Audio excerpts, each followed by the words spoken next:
Hello guys, నేను వచ్చేసా. Summer కాబట్టి ఖచ్చితంగా మ్యాంగో తినాల్సిందే, కానీ అది కొనకూడదు. ఎలా అంటారు? నాకు తెలుసు మీరు ఎంత ఇంటెలిజెంటో, కానీ నేను చాలా బుద్ధిమంతుణ్ణి. నాకేం తెలియదండి బాబు, మా అక్క వాళ్ళే పట్టుకొని వచ్చింది మ్యాంగో. ఎలాగైతేనేం మన చేతికైతే వచ్చింది, సో దానికి తగిన మర్యాదలు చేయాలి కదా ఉప్పు కారంతో. చూస్తుంటే పుల్లటి మామిడికాయలా ఉంది. ఆ మామిడికాయ కట్ చేయడానికి నానా తంటాలు పడుతున్నాం.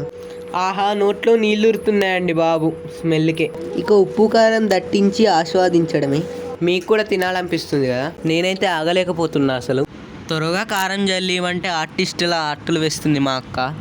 స్మైల్ బొమ్మ ఎలా ఉందో కామెంట్ చేయండి. ఈ ఉప్పు కారం సరిపోదని ఇంకా వేసాం. లాస్ట్కి ఉప్పు కారం నంజుకొని తింటే వేరే లెవెల్ అసలు. సరే రైట్ మరి.